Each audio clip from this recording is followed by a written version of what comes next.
Y digo, joder, ¿os dais cuenta que sin quererlo, de verdad, sin quererlo, nuestro viaje se inicia en el mismo momento, en el mismo día que se inició el rodaje de Las Urdes, 23 de abril de 1933?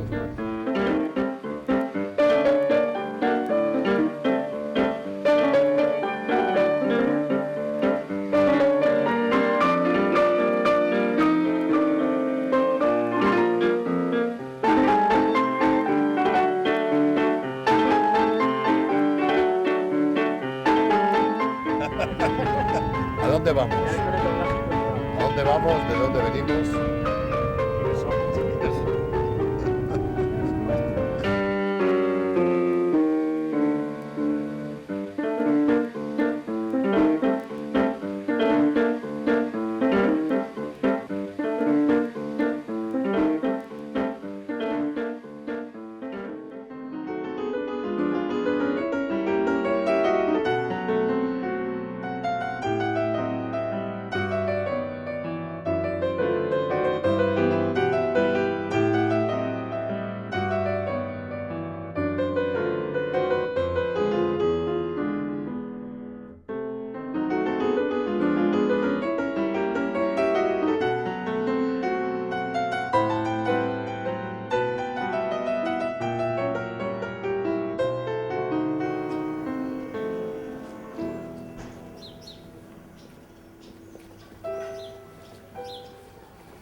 Estamos intentando reconstruir el rodaje de Buñuel cuando vino a la Alberca, como antesala del documental que hizo sobre Las Urdes.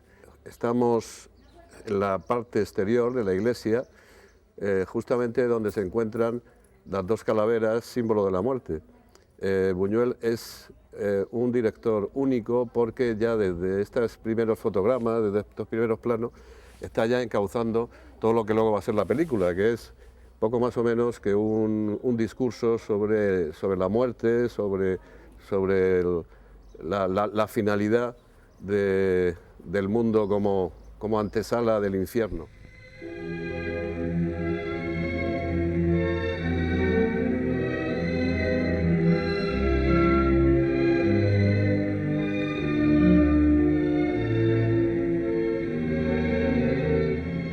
Estamos en la plaza de la iglesia de la Alberca, que es donde se desarrolla la secuencia más importante de la película, que es la famosa de los caballistas y el descabezamiento de los gallos, que como la película indica es una fiesta atávica, una fiesta ancestral, primitiva, que ahora por fortuna no se desarrolla, no tiene lugar, vamos, sería prohibida seguramente.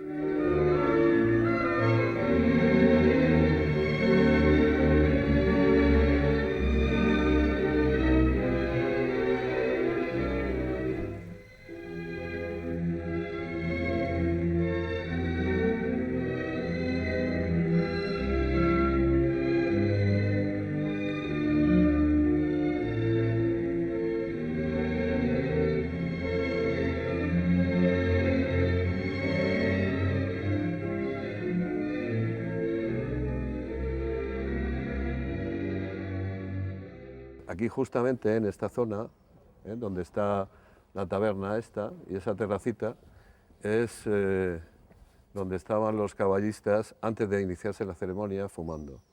Luego los caballistas vinieron por aquí, ahí ya se preparaban para salir corriendo.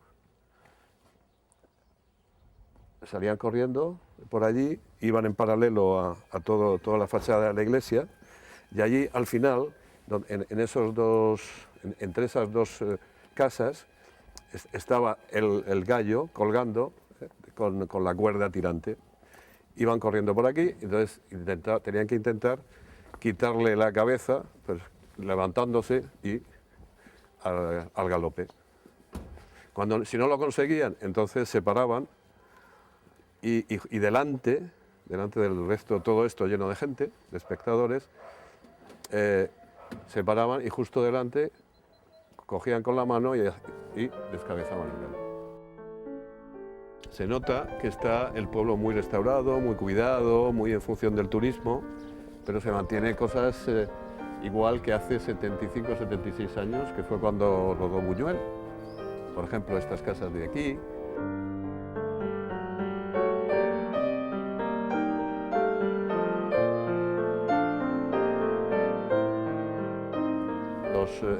Este tipo de columnas adinteladas son típicas también de la alberca.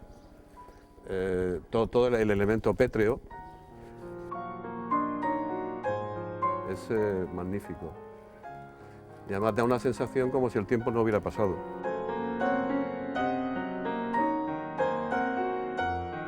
Resulta curioso comprobar cómo en la alberca no existe ningún tipo de vestigio ni de huella de Luis Buñuel, cuando gracias a él y a su película Las Urdes Tías sin pan ha sido conocida en todo el mundo.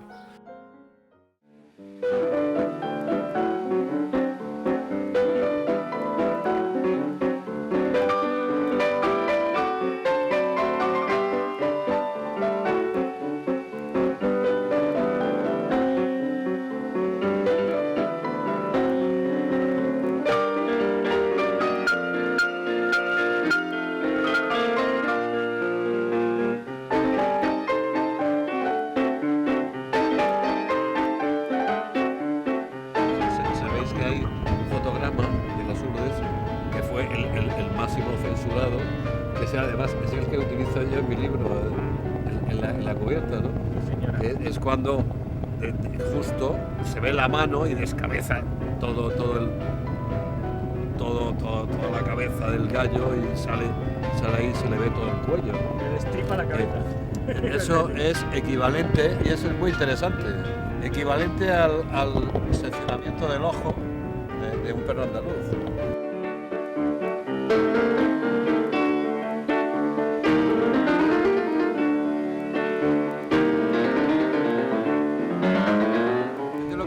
Las imágenes shock, imágenes brutales que él siempre buscaba para dejar en suspenso, y de ahí viene luego el suspense de Hitchcock. No, es coña. De ahí viene luego el suspense, es dejar en suspenso al espectador de tal manera que no pudiera pensar en ninguna cuestión nacional, sino dejarse totalmente llevar de las imágenes y lo que esas imágenes podían producir en el subconsciente, ¿no? O sea, es que perdonadme que sea tan petulante, pero es que el puñetero de Buñuel es el primero que dice el cine es equivalente al sueño. Como es equivalente al sueño, si yo mientras que sueño tengo ese tipo de vivencias, yo puedo introducir en ese estado del inconsciente, puedo escribir en el cerebro del espectador directamente. Ya la vi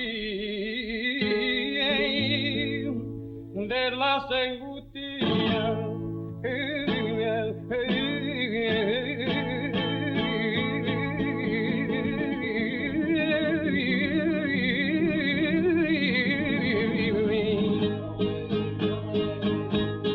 Nos encontramos en pleno Valle de las Batuecas, una vez que hemos bajado ya desde la alberca, y justo delante de la fachada del convento, monasterio de San José. Cuando Buñuel vino, estaba totalmente deshabitado y realizó aquí la segunda secuencia.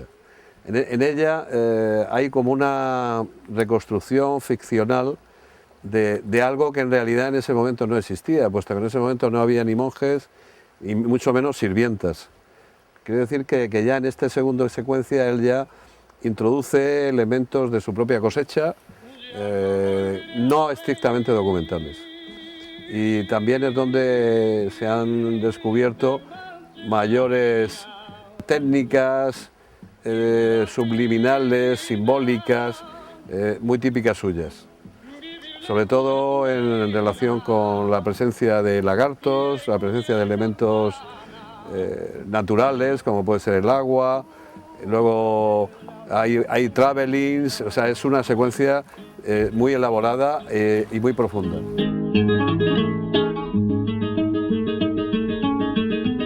Háblame, háblame.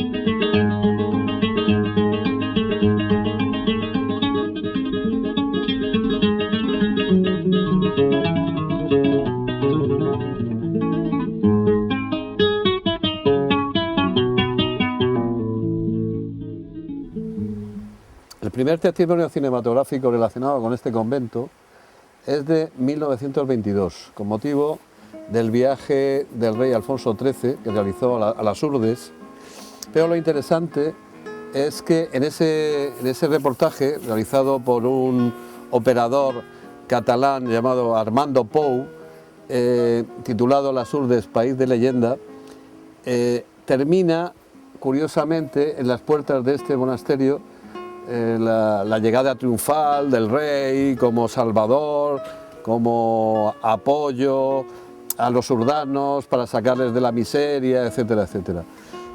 Aunque Buñuel no se sabe si conoció ese documento importantísimo de nuestra cinematografía, sí conoció los reportajes fotográficos realizados en el año 1929 por la revista Estampa, con motivo del segundo viaje que realizó Alfonso XIII a esta misma zona. Lo quiero resaltar porque precisamente Buñuel lo que intenta en su documental es hacer la inversión de ese viaje real. Es como si, por ejemplo, el rey terminó aquí, él comienza justamente su andadura desde este santuario. Y desde este santuario, erigido en centro de operaciones, se pasaba al territorio de las Urdes, Aceitunilla, Martín Andrán, Ladrillar, en fin, todo lo que luego va a ser la película propiamente dicha del territorio urdano. Es lo que, desde mi punto de vista, bauticé en su momento como el antiviaje de Buñuel.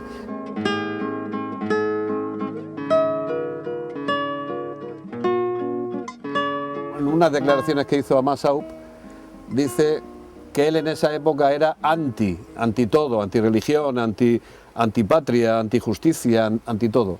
Entonces, dentro de ese ambiente o de esa mentalidad totalmente ya surrealista, se inscribiría ese viaje, ese antiviaje de Buñuel a las Urdes, ironizando y remedando al contrario el viaje que en su momento haría el rey Alfonso XIII, que fue utilizado propagandísticamente en ese año para tapar todos los desastres que tuvo en la monarquía con la guerra de África. ¡Viva el puente de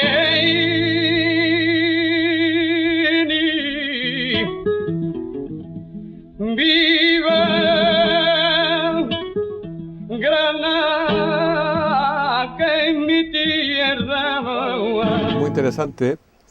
En todo el recinto que rodea al monasterio, cada vez que veamos un ciprés tan alto como ese que tenemos ahí, quiere indicar que debajo hay una pequeña ermita.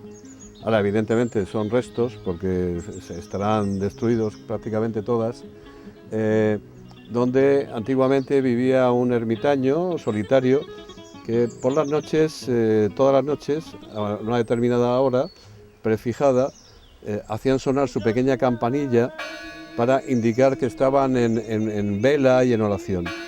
Una vez que todas esas ermitas diseminadas, que serían 15, 16, terminaban cada una de dar su pequeña campanada, el prior del monasterio le respondía con todas las campanas mayores del monasterio. Este sitio era tan paradisíaco para Buñuel que después del rodaje intentó por todos los medios comprarlo. Se puso en negociaciones, porque en ese momento no había, ya hemos dicho que estaba deshabitado, se puso en negociaciones con el propietario, de cuyos primeros contactos también se conserva un documento muy interesante, y iban a quedar ya para cerrar la transacción y vendérselo a Luis Buñuel, cuando 15 o 16 días después estalló la guerra civil de julio del 36 y se quedó, claro, lógicamente todo en suspenso.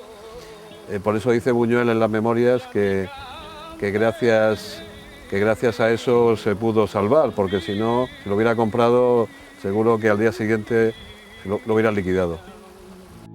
Viva el puente la de las angustias, la Alhambra y el Albaicín, la